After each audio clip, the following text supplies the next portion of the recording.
Olá, olha quem tá aí, Elza. Elza tá em todas. Boa tarde, todo mundo. Teca, falei com você agora há pouco, não foi? Claudete, que bom que vocês estão vindo. Fico feliz. Olha só, gente, nessa setinha do lado, dá um direct para as pessoas que vocês conhecem, que possam estar se interessando por esse assunto, tá? A ideia da live é poder informar quanto mais pessoas a gente conseguir, né? Então, nessa setinha que tem aí do lado, da onde vocês escrevem o nome, vocês apertam, vai aparecer a lista dos seus amigos. Vai chamando o pessoal que possa estar se interessando por esse assunto. Eu acredito que vocês conheçam alguém que deva se interessar. Vamos dar um tempinho para esperar, são 4h30. Exatamente. Oi, Miriam. Deixa eu pegar uma aguinha aqui.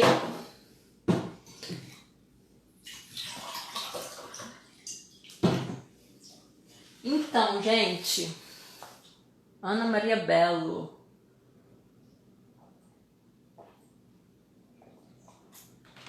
Tem que beber água, hein? Tem que beber água, hein? Vocês estão bebendo água? Vamos combinar? Pelo menos no dia da live beber água o dia inteiro, para quando eu perguntar todo mundo tá hidratado? Vou ter que fazer live todo dia. Então, gente, só mais uma vez, vou lembrar aqui, já vou começar. Na setinha do lado, da onde vocês escrevem os comentários, tem uma setinha, né? Essa setinha, vocês clicam em cima, vai aparecer todos os seus amigos do Instagram. Aí vocês selecionam os amigos que possam, de repente, estar se interessando por esse assunto, ou quem vocês acham que vocês possam estar ajudando, divulgando esse trabalho, tá? A minha ideia aqui é trazer informação. Ana Maria Belo, vocês imaginam, né? É Mamis. Então, Mamis me inspirou hoje para trazer esse assunto. Oi, Ivone, tudo bem? Então, vamos começar. 4h33. Vamos lá. Por que eu trouxe esse assunto? Mamis me inspirou, mas não é só por causa disso, não. Ela me inspirou porque muita gente tem e muita gente vai ter a bendita da artrose. A artrose de joelho chama gonartrose. Nome feio, né? Mas a de joelho chama gonartrose. A de quadril chama coxartrose. Vamos deixar por aí para não fazer bagunça. Mas a de joelho é a mais comum entre as mulheres, tá? Tem artrose da mão, desses nódulozinhos aqui, isso um monte de gente tem. A mulherada também tem, mas a de joelho ainda é mais frequente, tá? O que é? A gente chama a artrose de osteoartrose ou osteoartrite. Hoje em dia é considerada a mesma coisa. Há um tempo atrás, na época que eu me formei, era diferenciado. Dizia que a artrose era uma coisa e a artrite era outra coisa. Hoje a gente chama, em todos os congressos, tudo, osteoartrose e osteoartrite é a mesma coisa. E o que é isso?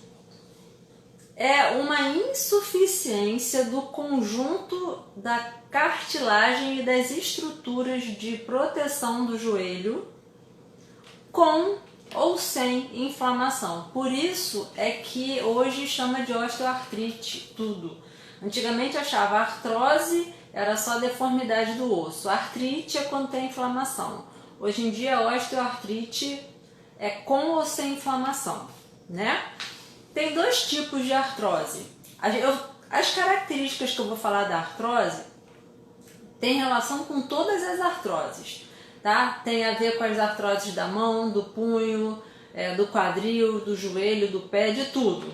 A gente vai falar depois especificamente do joelho, Mas para vocês entenderem o mecanismo, como acontece a artrose, eu vou falar de um modo geral, tá? A gente tem duas formas de artrose, osteoartrite no caso. A primária, que a gente não sabe qual é a causa, que não existe uma causa. Oi, Isabel. E essa é a grande maioria dos casos. 70% das artroses são artroses primárias. Não é que a gente não saiba a causa, a gente sabe algumas causas. O que acontece é que tem várias causas e a gente diz assim, pode ter várias causas das artroses primárias, a gente vai falar disso. A artrose secundária é a artrose que acontece por um outro motivo. Por exemplo, a pessoa sofreu uma fratura que pegou dentro da articulação e a articulação ficou irregular. Oi, Andréia, a articulação ficou irregular e desenvolveu a artrose. Essa artrose é uma artrose secundária, tá? A artrose primária é a que a gente vai falar mais hoje, tá bom? Então, vamos às previsões macabras. De 40 a 50 anos de idade, 15% das pessoas já têm artrose. Aos 70 anos, 80% das pessoas já têm artrose, tá? Isso não é... Oi, Tereza. Então, isso não é uma coisa assim... É o que acontece, tá? Eu não tô sendo drástica, é o que acontece. Então, em média, em torno dos 70 anos, 80% das pessoas já vão ter artrose, tá? O joelho é mais acometido nas mulheres, principalmente acima de 60 anos, a gente vai falar disso mais na frente um pouquinho. E os homens são mais acometidos no quadril, tá? Isso é só para vocês terem uma ideia. Eu fiz esse desenho lindo, maravilhoso, que parece um arco-íris, para tentar explicar o que acontece quando o corpo desenvolve artrose. Como que acontece isso? A gente tem mecanismos de proteção da articulação. A articulação é um conjunto de estruturas que fazem o movimento, né? São as juntas, o pessoal fala as juntas. A gente tem vários mecanismos de proteção. O objetivo maior é proteger a cartilagem da articulação. Isso azulzinho é a cartilagem, tá? A gente vai falar dela também. Então, quais são os mecanismos de proteção da articulação? Os músculos e os tendões. A cápsula articular, que é essa parte vermelhinha, o líquido sinovial, que é um líquido que banha dentro da articulação, os ossos, que também protegem, e a cartilagem em si, tá? Que é a cartilagem azulzinha. O que acontece? O objetivo, como eu falei, é proteger a integridade da cartilagem. Qualquer insuficiência ou alteração dessas estruturas aqui, a cartilagem vai sofrer e ela vai perder o equilíbrio entre formação e gasto. A cartilagem, assim como o osso, lembra que a gente falou na live de osteoporose, ela tem formação e perda, formação e perda. Ela responde à medida que vai sendo solicitada, ela vai reciclando. Uma das fontes de nutrição da cartilagem é o líquido sinovial. Esse líquido sinovial ele nutre essa articulação e mantém essa cartilagem feliz, íntegra. Então qualquer alteração dessas estruturas, olha a fusão, qualquer alteração dessas estruturas protetivas vai levar a um afilamento, tá passando um avião aqui, ao afilamento da cartilagem. Essa cartilagem ela segura todos os microtraumas. O que são microtraumas? São traumas pequenininhos, que a gente não percebe. Por exemplo, usar um sapato muito alto. Os dedos do pé sofrem microtraumas. Aí a mulherada que usa o sapato alto começa a mudar de pé. O pé que está sendo liberado, ele está sendo liberado porque não aguenta mais. Ele está sofrendo microtrauma. Tá? Andar muito. Profissões que exijam muito tempo na mesma posição são microtraumas. A gente vai falar disso também. Então, esses microtraumas, eles vão virando alterações na estrutura do osso, que podem levar a microfraturas. Eu já peguei paciente, um idoso de 80 anos, não, que minha mãe tá aí. Um senhor de 80 anos que caminha o dia inteiro, mas caminha o dia inteiro. Ele fez microfratura aqui, ó, de tanto que batia, pá. Então, vamos falar da cirurgia depois, tá? A cartilagem, ela perde a função com esses microtraumas e vai sofrendo estresse. Esse estresse dificulta essa remodelação da cartilagem. E como a cartilagem é o que protege o osso, aí a gente vai perdendo a proteção, o osso vai sendo acometido.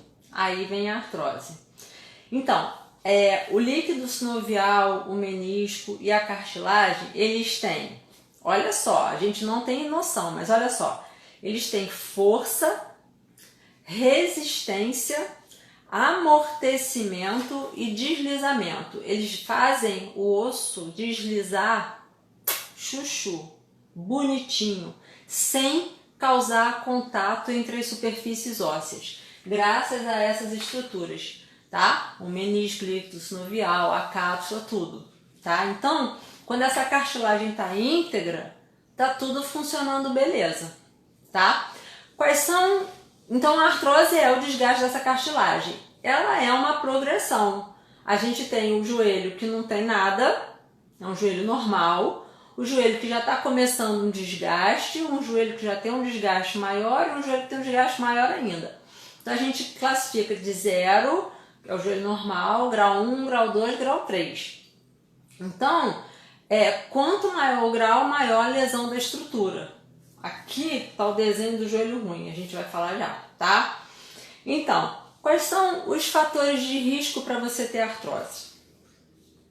Gente, os fatores de risco são acumulativos, ou seja, tudo que você fizer que vai atrapalhar a remodelação, a reestruturação dessa articulação, vão ficando meio que sinais ali. Ela vai perdendo devagarzinho a função. E aí, são fatores de risco multifatoriais. O que é isso? São muitos fatores de risco. São vários. Então, porque já estava lá na frente, o desgaste era enorme, tá? Cláudia, o meu estava em grau 5, isso aí. Tem vários tipos de classificação, tá, gente? Tem gente que vai dividindo assim, ó. Um pouquinho mais é grau 1, um pouquinho mais é grau 2, aí vai. Mas tem uma basicona que é 0, 1, 2, 3, tá? Então, os fatores não modificáveis. O que são fatores não modificáveis? Pergunta importante. Os que a gente não tem como mudar, tá? A idade. Em princípio, a artrose não necessariamente é coisa de velho. Tem pessoas jovens que têm artrose. Como eu falei, uma pessoa que sofre trauma, uma lesão de menisco, uma cirurgia de joelho, lesão ligamentar, que tem que fazer cirurgia. A própria cirurgia já é um trauma. Quando você lesa a sua articulação, que você precisa fazer uma cirurgia, qualquer que seja, já te predispõe a um desequilíbrio dessa proteção da cartilagem. Então, isso acontece com pessoas mais novas também. Então, nesses casos, a artrose acontece em mais jovens, tá? Mas, de um modo geral, as pessoas mais velhas têm. Mas eu tenho 40 anos, já tenho artrose? Sim, já começa a ter alguns sinais de desgaste, tá?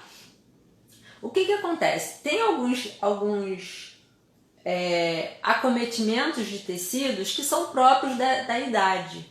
Por exemplo, quando a gente fica mais velho, a gente não perde músculo. Quem estava na live de osteoporose lembra disso. A gente fica mais velho, a gente perde a força muscular. Lembra que o músculo é protetivo da articulação? Então, se você é jovem, mas também não tem uma força muscular legal, a sua articulação está mais em risco do que se você tiver, tá? Então, os tecidos que degeneram também com o tempo, com a idade, favorecem o aparecimento da artrose, tá? Outro fator não modificável, o sexo. Mulher tem 2 a 4 vezes mais artrose do que homem, novidade, né? Tudo que a gente fala, a mulher é mais acometida. Tô pensando ainda se na outra vida eu venho homem ou mulher, porque aguentar mulher é muito chato, né? Mas então, vamos lá. As mulheres têm mais artrose depois dos 60 anos. Olha só que roubada. Tem uma teoria que diz que o estrogênio protege a cartilagem.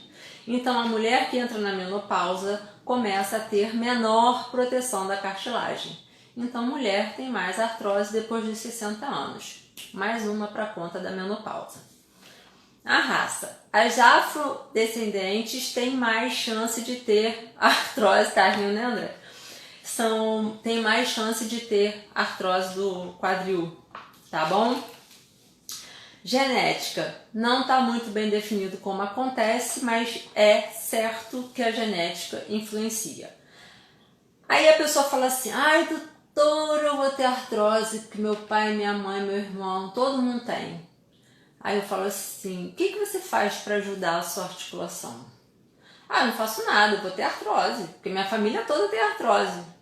Não, filha, se a tua família toda tem artrose, você tem mais motivo para ajudar o seu corpo. Não ganhar peso, fazer atividade física, ter uma boa alimentação, se hidratar bem. Não é porque está na genética que está escrito que você vai relaxar, vou comer um Big Mac toda semana, porque minha família já tem artrose mesmo, então não estou preocupado com isso, né? Não, você tem que estar mais preocupado. E vamos combinar? Se todo mundo vai ter artrose quando ficar velho, tendo gente na família ou não, a gente vai acabar tendo artrose também, né? Então, o alinhamento muscular favorece a artrose. Quer ver? Vou mostrar um negócio para vocês. Tem pessoas que têm o joelho assim, né? As pessoas que têm essas angulações ou o joelho assim, elas têm mais probabilidade de ter artrose. Então, elas têm mais probabilidade de ter artrose, tanto de quadril quanto de joelho, tá? E elas não ficam assim, podem nascer assim e podem ficar assim depois, por osteotomias ou às vezes, por exemplo, pessoas que têm uma perna maior do que a outra também tem uma probabilidade de fazer artrose, porque a articulação que vai sustentar o peso que é menor, ela fica sobrecarregada, tá? O sedentarismo também é um fator de risco para artrose, pelo fato que eu falei, que a musculatura fica menos forte e é um fator de proteção a menos que a gente tem. As pessoas que têm osteoporose, que fumam e que têm doenças metabólicas como a diabetes e como a alteração do triglicerídeo, também tem probabilidade de desenvolver mais a artrose. Esses são os fatores não modificáveis. É claro que você pode parar de fumar, é claro que você pode estar tratando só osteoporose, é claro que você pode estar tratando só diabetes, só dislipidemia, mas o fato de você ter essa propensão já te coloca mais em risco de ter artrose, tá? Vou mostrar aqui para vocês como é que fica o joelhinho bonitinho que eu fiz aqui, todo arco-íris. Esse é o joelho com artrose, esse é o joelho sem artrose. Olha só a pancada que é. O osso ele muda de forma, ó, ele fica mais achatado, diminui, aqui não ficou muito diminuído não, mas diminui esse espaço articular. O líquido sinovial fica inflamado, porque a membrana sinovial ela fica com insuficiência de reciclagem desse líquido, ele fica inflamado, a articulação fica machucada. Isso aqui tem processo inflamatório. Isso amarelinho aqui nos cantinhos são os meniscos. Muitas vezes as pessoas têm lesão de menisco, tá? A cápsula articular, ela fica espessada. Então você percebe que a articulação ela fica mais larga. Então tem pessoas que realmente têm, às vezes aqui na ponta do dedo ou aqui no meio do dedo, às vezes no joelho, tem um joelho bem larguinho, é por espessamento dessas estruturas. Vocês vão me perguntar em algum momento, o que é o bico de papagaio? Então vamos lá. Isso aqui é um bico de papagaio, tá? As células do ossinho aqui, da cartilagem, a cartilagem fica bem fininha, tá vendo? essas células do osso aqui, elas vão sofrendo um estresse, elas vão embicando. E aí faz um osso dessa forma. Algumas pessoas que têm artrose têm um movimento limitado por isso. O nome disso é osteófito, bico de papagaio, ou osteofito, tá? A gente pode ter osteófito em várias articulações. Na coluna cervical, na coluna lombar, na coluna dorsal, muito por compressão, a articulação vai sofrendo bastante. Bico de papagaio osteófito no quadril, no joelho, no calcânio, muito comum, que é o esporão de calcânio, tá? Não necessariamente o osteófito vai doer, tá? Mas ele pode incomodar em graus mais adiantados de artrose. Então percebe, o osso aqui, ó, a gente chama de osso subcondral, ele fica alterado. Eu ia mostrar uma foto, mas eu não estou me entendendo aqui com o negócio de mostrar foto, tirar foto, mal estou me entendendo com o negócio de joelho, de desenho. Então eu estou tentando trazer alguma informação, mas eu ainda estou assim meio que aprendendo esse negócio de mostrar, fazer vídeo e tudo. Então a artrose vai deformando a articulação, diminui o espaço, inflama, dá lesão de menisco, a cápsula espessa, essa inflamação toda, isso causa dor, tá? Tem muita gente que não sente dor, mas os graus mais... Oi, Sandrica! Nos graus mais avançados pode sentir dor. E aí vamos falar sobre o quadro clínico. O quadro clínico é o que o paciente está apresentando pra gente, tá? A dor da artrose vai variar muito de pessoa, da intensidade do grau da doença, né? Geralmente é uma dor que acontece no início dos movimentos, depois parece que esquenta e vai. Gostou do meu desenho? Super arco-íris. Então, esquenta e vai. Então, assim, a artrose ela vai doer no início do movimento. Por exemplo, tô parada, quando eu começo a mexer, dói. Depois esquenta, melhora. Isso em qualquer articulação, tá? Muitas vezes, preste atenção nisso que eu achei super importante, eu nunca tinha pensado nisso, tá? A dor da artrose é uma dor crônica. E como a gente falou na live de dor crônica, o que acontece na dor crônica? Lembra que eu falei que o estímulo da dor é levado para o cérebro, o sistema nervoso central, e o sistema nervoso central não consegue identificar o que é dor perigosa, o que não é?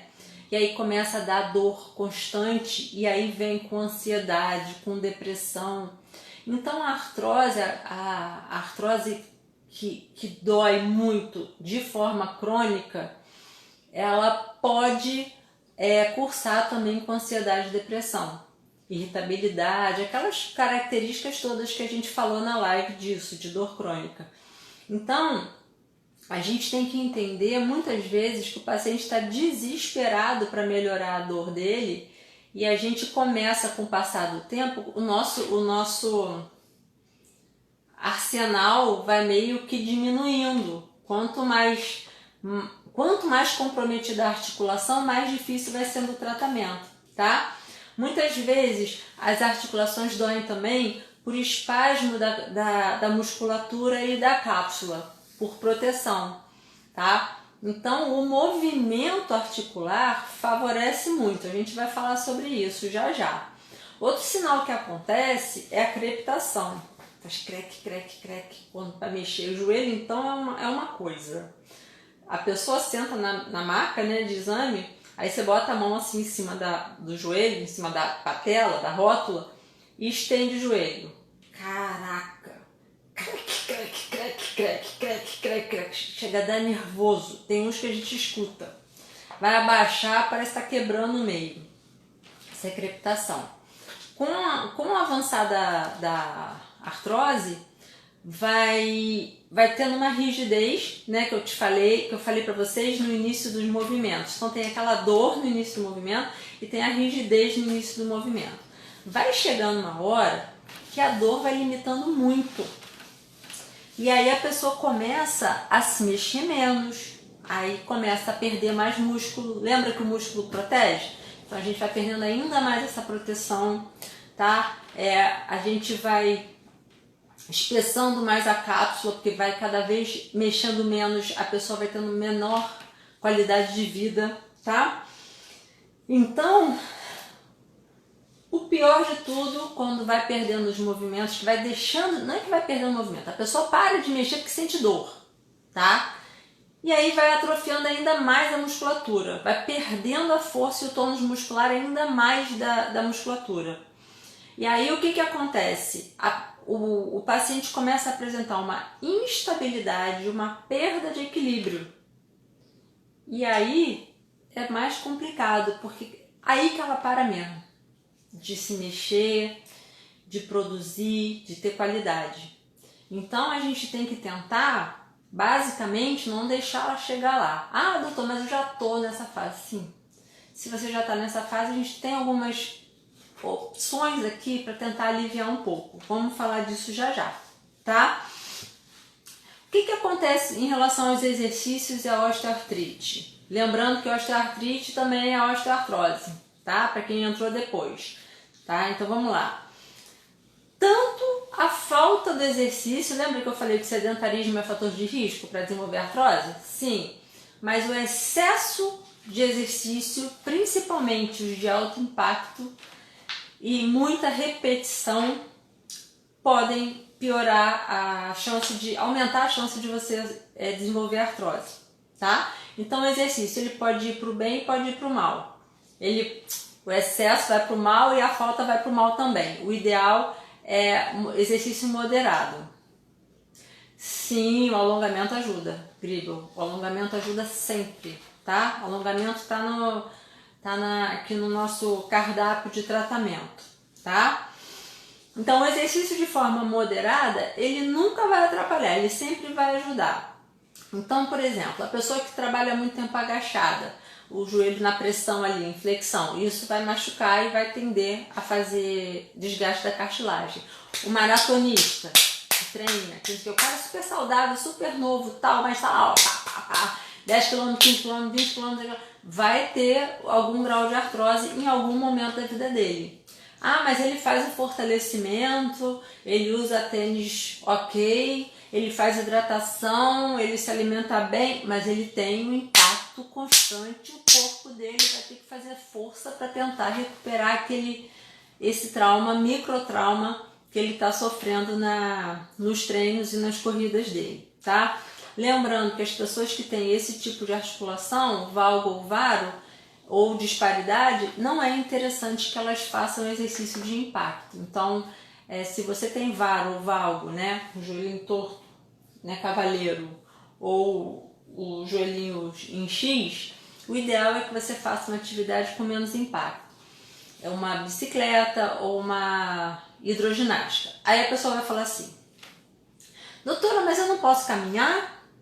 Amore, você já caminha, você não anda voando, você já caminha. O que eu quero dizer é assim: você não vai fazer a atividade física a caminhada. Por quê? Você já caminha, eu duvido que você não caminha. Você caminha, você arruma a sua casa, você vai pro mercado, você faz tudo que você tem que fazer. Mas na hora da atividade física você ainda quer caminhar? Vamos tentar, pelo menos nesse momento, fazer o teu joelho dar uma descansada. Então vamos lá, fazer uma bicicleta ou fazer uma hidroginástica, algumas vezes natação, tá? Então caminhar, todo mundo vai caminhar, tá? André fica só rindo das besteiras que eu falo, mas tá bom. Toda vez que você faz atividade dentro do padrão fisiológico de capacidade da sua articulação se recuperar do trauma, tá ok. Então, se você faz um pouquinho mais intenso, mas você dá um tempo para recuperar, beleza. Se você faz um exercício de fortalecimento também com uma periodicidade legal, beleza. Tá? Então, é sempre colocando na balança. Toda vez que você exceder a capacidade de recuperação, você vai se machucar.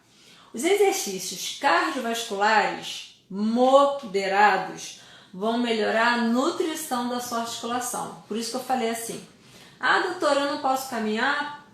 Não, caminhar para exercício não. Por quê? Porque na hora que você for fazer o exercício cardiovascular, você vai ter que aumentar a sua frequência por um período, de uma forma mais regrada, com uma intensidade X, vai depender do seu condicionamento.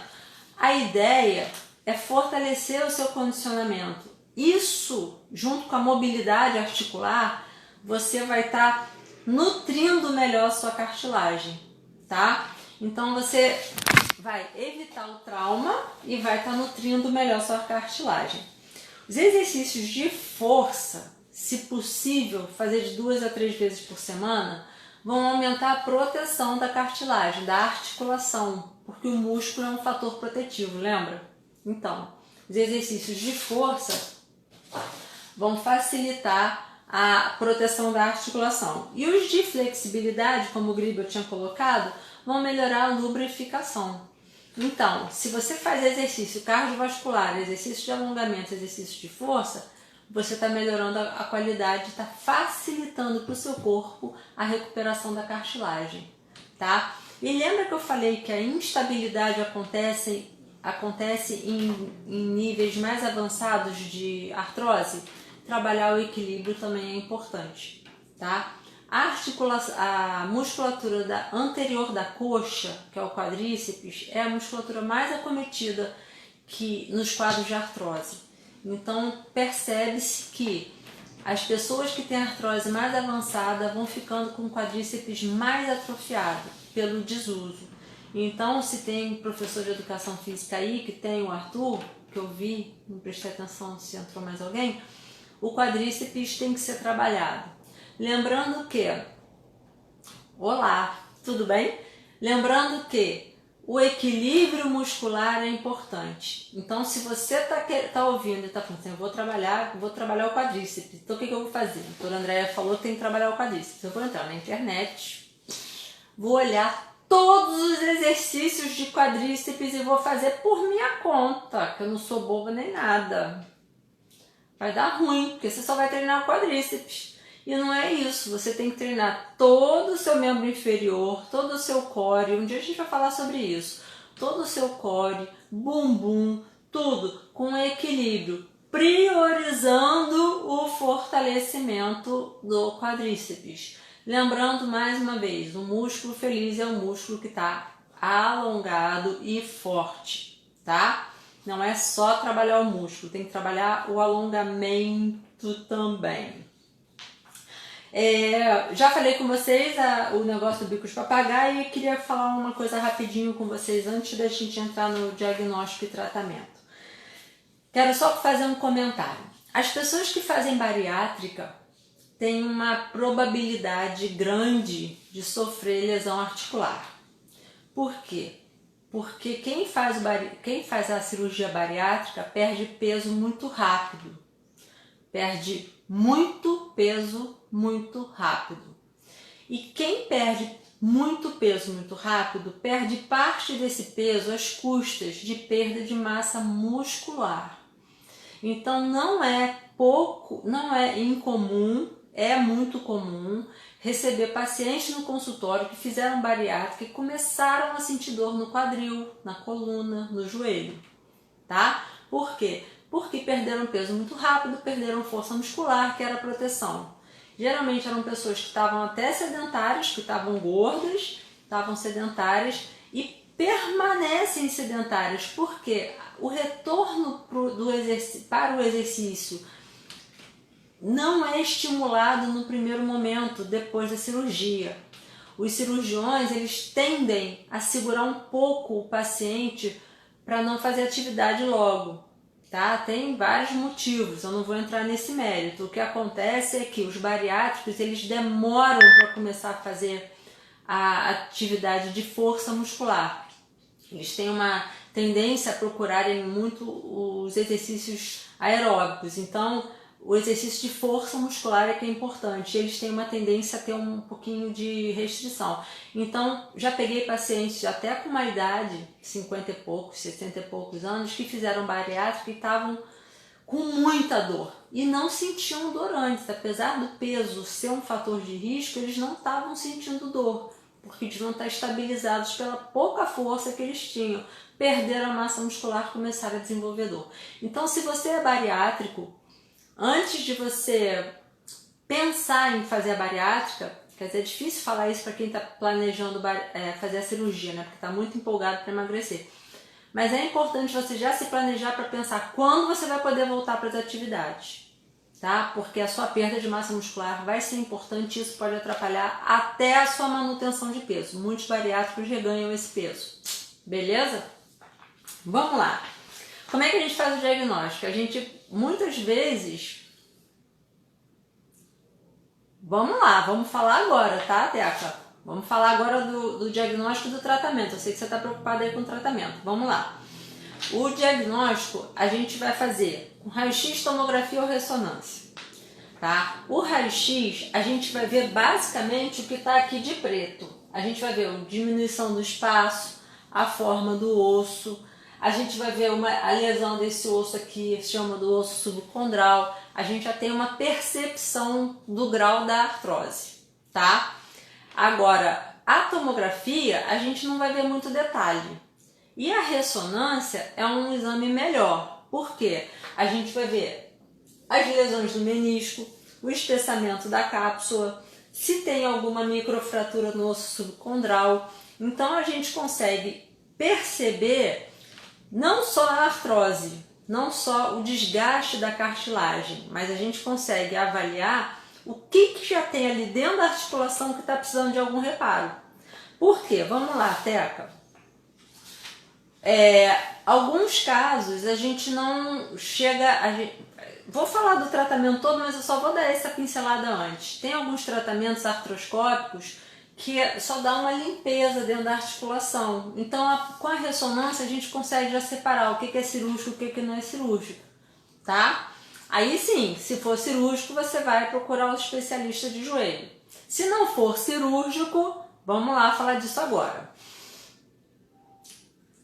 Notícia do dia. Artrose não tem cura. Todo mundo sabe. E o tratamento é muito complexo. O tratamento não é para ficar bom. Não tem cura.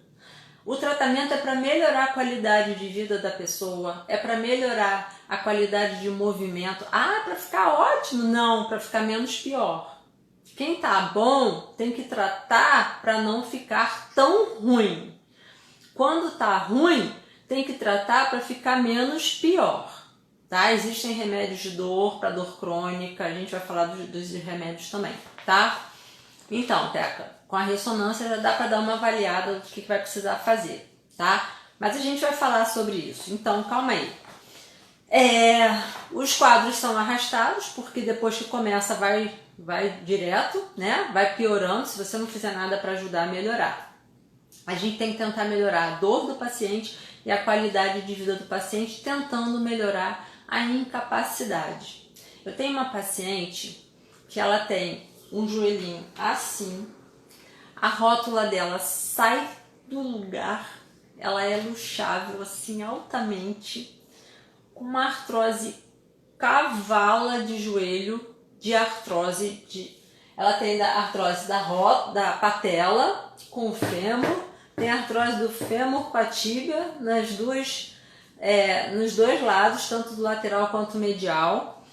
A patela fica saindo e ela sente muita dor, tá? Então ela tem muito problema junto.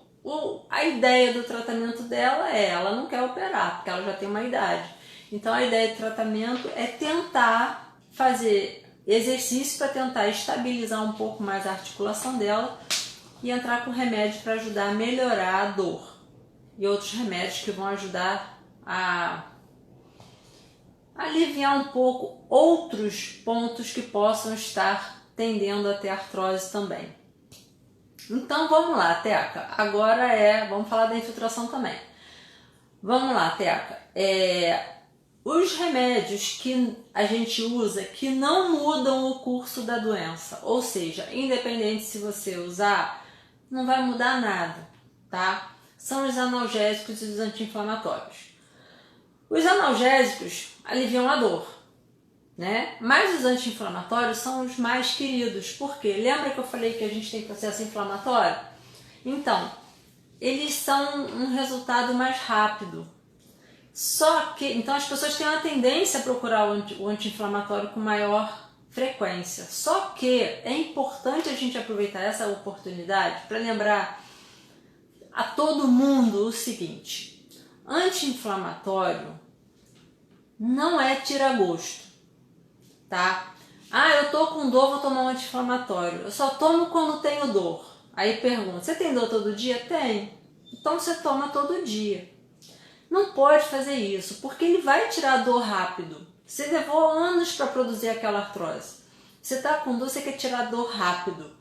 Então você, em vez de você se dedicar ao seu tratamento para tentar recuperar a musculatura, existem alguns remédios que a gente usa hoje em dia que ajudam a aliviar um pouco a dor e o processo inflamatório também, que não são anti-inflamatórios convencionais, mas a pessoa não sabe. Então ela prefere ir tomar o anti-inflamatório. Então tem vários, esses que vendem na farmácia, que ninguém pergunta, o farmacêutico dá, é uma festa. Então isso tem risco, gente, tá? O anti-inflamatório, ele é cardiotóxico, nefrotóxico, ele dá problema de úlcera, tá? Tem gente que pode ter hemorragia digestiva. Então, se você tem pressão alta ou tendência, uma cardiopatia, você pode piorar o seu quadro. Artrite reumatoide é um outro tipo de problema. Você tem a artrose por causa desse processo inflamatório crônico, tá? Entrar medicação biológica, assim, tudo bem. Você vai estar tratando com o reumato, tá? O reumato, ele vai estar tentando direcionar esse seu processo inflamatório. Direcionar não, como é que fala? Gerenciar esse processo inflamatório aí para tentar te aliviar a dor. Tá? Mas a artrite reumatoide não é uma artrose comum. É aquilo que eu falei, é uma doença inflamatória de uma causa secundária. Você tem uma doença reumática, então você tem que tratar realmente com reumato, tá? Então, o que a gente usa que pode mudar o curso da doença? Antigamente, até um tempo atrás, eu usava diacereína, eu já não uso diacereína há muito tempo, nem lembro qual é a dosagem. Muita gente ainda usa glicosamina e condroitina, tá? É errado? Não. É certo? Tá? Tem coisas melhores? Tem. Então, assim, a glicosamina, eu gosto mais da glicosamina. Eu, doutora Andréia, gosto mais da glicosamina isolada. Tem pessoas que usam a glicosamina com a condroitina. Tem médicos que usam glicosamina com condroitina. Tá errado? Não. A condroitina ajuda também. Mas tem alguns efeitos secundários não desejáveis que podem acontecer. Eu prefiro não usar. Mas não tá errado se usar, tá? Glicosamina com condroitina. Aí alguém vai falar assim: eu tenho um importado. Trouxeram para mim de lá. É a glicosamina. Chama Osteobiflex. Tem um monte de gente que chega e enche a boca para falar que trouxe Osteobiflex lá dos Estados Unidos. Não adianta nada, tá? Não adianta nada porque o sulfato de glicosamina que é absorvido no seu corpo. Aquele Osteobiflex que vem um pote desse tamanho, é baratinho, você toma lá de casa, aquilo é cloridrato de glicosamina. O corpo, ótimo, nem toma conhecimento. Então você pagou pouco, mas também não adiantou nada, tá?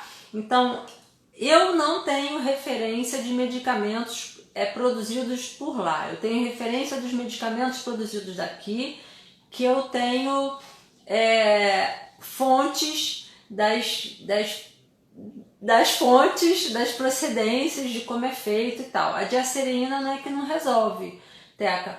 Era usada mais antigamente. Hoje em dia a gente tem outras opções, como a glicosamina, a condroitina e os colágenos, tá? Que a gente vai falar.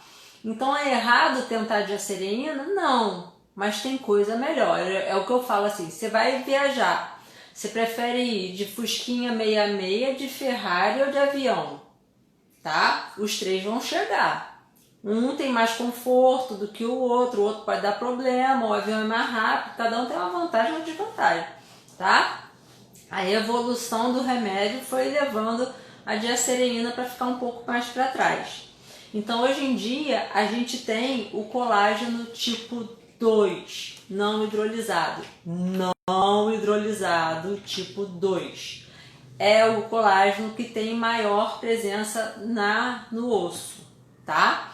Então o colágeno tipo 2 não tenho experiência com isso, Teca, porque eu não fui muito de usar diacereína, tá? Glicosamina e condroitina é tranquilo e o C2 então menos ainda, tá? Eu nunca tive paciente com efeito colateral com colágeno tipo 2 não hidrolisado.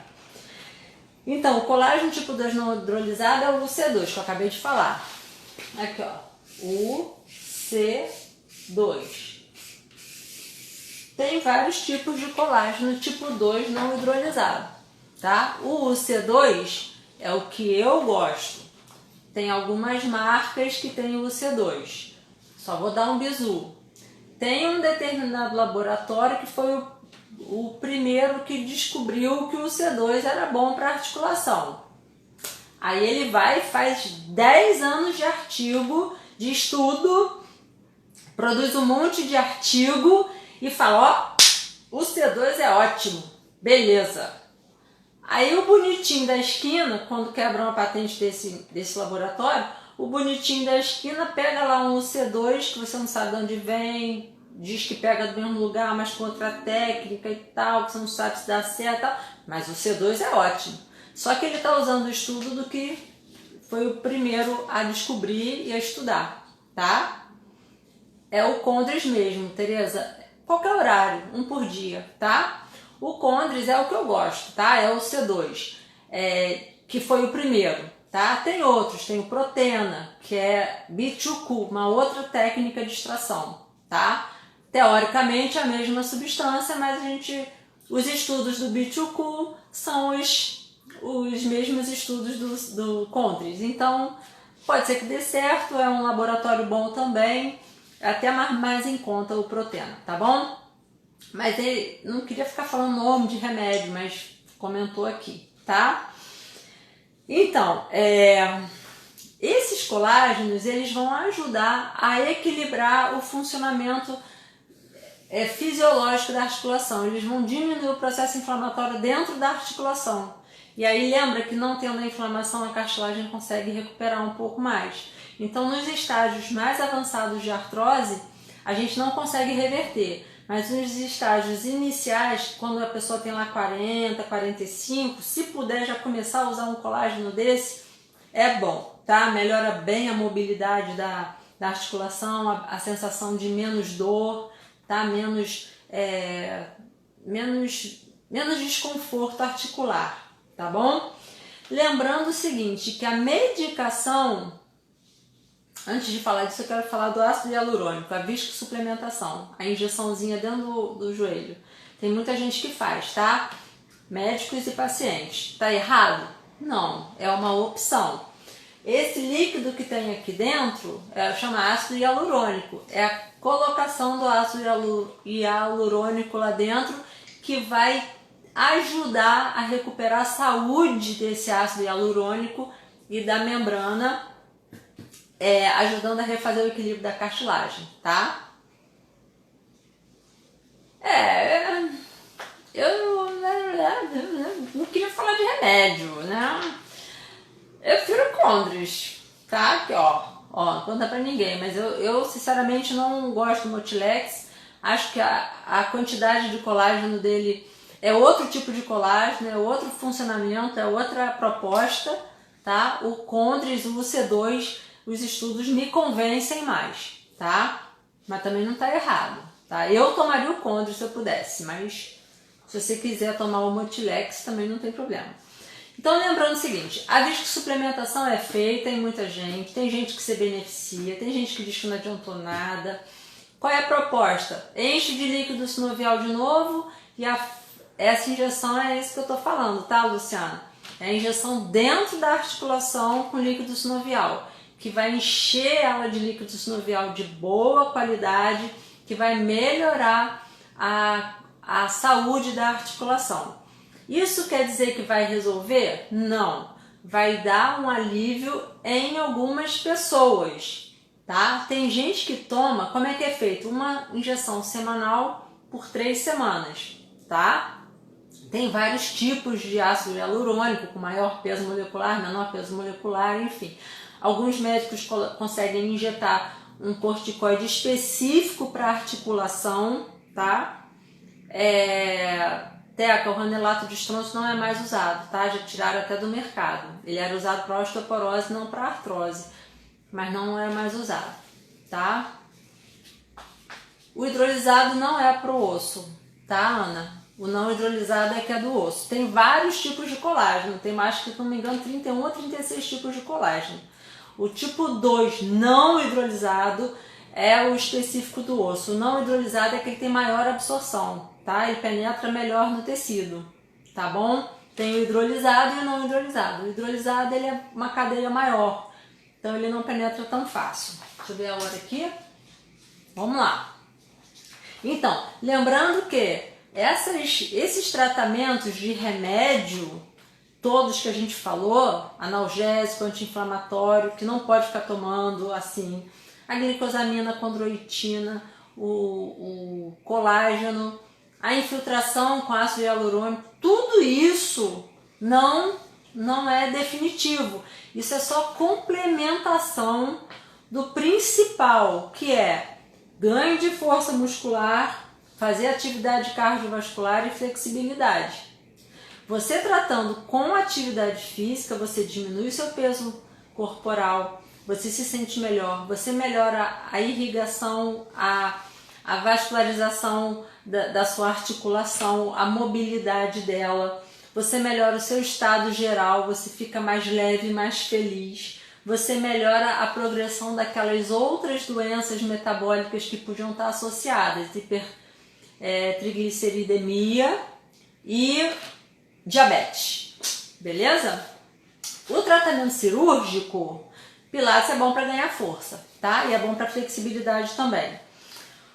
O tratamento cirúrgico tem que ser bem pensado. Tem as artroscopias, que são aquelas limpezas, umas lavagens dentro da articulação. Quando tem uma lesão de menisco, eles conseguem resolver isso, tá? Com artroscopia é tranquilo. O problema é pensar na prótese. Por quê? A prótese tem que ser a última opção. Primeiro, paciente muito jovem, eles não vão colocar a prótese.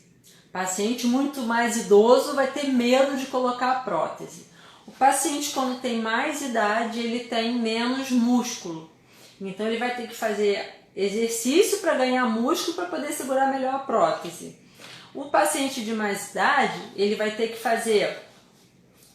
tem mais riscos, porque é uma cirurgia muito grande. É uma cirurgia de pós-operatório bem doloroso. Tem uma ou outra pessoa que fala que é menos pior, mas demora muito tempo para fazer a recuperação, tá? Tem que tomar muito anticoagulante, tem que ficar internado, a fisioterapia é dolorosa, e aí quando você pensa que você está ficando livre, tem outra perna. Aí começa tudo de novo. Tá? E aí vamos pensar assim, você faz a prótese, o que você vai ter que fazer? Você vai ter que fazer uma dieta, você não vai poder ficar pesado ainda, você vai ter que fazer exercício para ganhar força muscular, você vai ter que se alimentar bem, você vai ter que... O ideal é você manter o seu colágeno para você ajudar as outras articulações que ainda podem ser ajudadas, tá? As que estão em estado muito avançado não vão se beneficiar. Então assim, já que você vai ter que ter tanta... Você conseguiu botar até bem novinha, viu, Brigitte? Porque geralmente não coloca assim não, porque a prótese tem uma vida, se não me engano, são 10 ou 15 anos. Eu acho que dependendo da qualidade eles dão 20 anos. Imagina a cada 10 anos você ter que fazer outra prótese, né? Então eles deixam para fazer em quem está mais velho, mas aí quem está mais velho diz que tem mais risco. Então é uma coisa de pensar, tá? Então assim, colocar a prótese tem que ser pensado, tem que ser discutido com o seu médico, seu cirurgião, e você tem que levar tem que ter muita confiança nessa pessoa, tá? Porque querer operar, um monte de gente pode querer operar. Agora, se responsabilizar legal, de te acompanhar, de contar a verdade, tudo que pode acontecer. Por exemplo, a minha mãe foi num médico que desaconselhou. Falou isso tudo, entendeu? Então, tem que pensar. Rosenilda, Fiz artroscopia, continua doendo. Tô fazendo hidro, parei por causa da pandemia. A pandemia atrapalhou muita gente, tá? Voltar rápido para os teus exercícios, tá? Musculação para quem pode, hidroginástica para quem pode, pilates para quem pode. Cada pessoa vai ter uma indicação, tá? Isso que era desgaste, mudei exatamente. Então, Miriam, deu uma melhorada no que você está oferecendo, né? Gente, vamos lá, algumas perguntas, temos 4 minutos. Não tenho artrose no joelho, mas posso tomar o colágeno tipo 2? Pode. Tipo 2 não hidrolisado, tá, Ana? Não tem problema, tá bom? Realmente esse negócio da pandemia atrapalhou muito, muito mesmo. As pessoas perderam força muscular e muitas ganharam peso, então não conseguiram acesso à fisioterapia, aos exercícios, e isso atrapalhou bastante. Tá bom? Eu quero saber se alguém tem mais alguma dúvida, porque tá acabando o tempo aqui. Gente, olha, quero agradecer muito a presença de todo mundo, fiquei muito feliz que vocês apareceram aqui, tá? Na semana que vem vou bolar um outro assunto bacana pra gente estar conversando, tá? Se vocês puderem, chama bastante gente pra gente poder bombar essa live, pra gente poder tirar bastante dúvida. Artrose do cóccix, nunca vi. Pode ir, Rosenilda. Posso tomar esse colágeno? Pode, André, pode. Pode sim. Jorge quer saber se pode tomar injeção. Isso aí a gente vai ter que conversar, tá? A injeção não é assim, pode ou não pode, vou lá e tomo, não, tá? A gente vai conversar sobre isso, tá? Agora não dá tempo da gente falar os prós e contras. Essa live vai ficar gravada no IGTV do Instagram e estou agilizando aqui para fazer meu canal no YouTube. Olha que chique, para poder armazenar todos os conteúdos lá. Aí vocês vão poder ficar indo lá, ó, dar um monte de like, eu vou ficar feliz. Tá bom, gente? Olha, obrigada por todo mundo ter aparecido, tá bom? Beijo para todos, para todas. Ok? Qualquer coisa estou aqui no Instagram, pode mandar direct. Beijo, bom final de domingo para todos.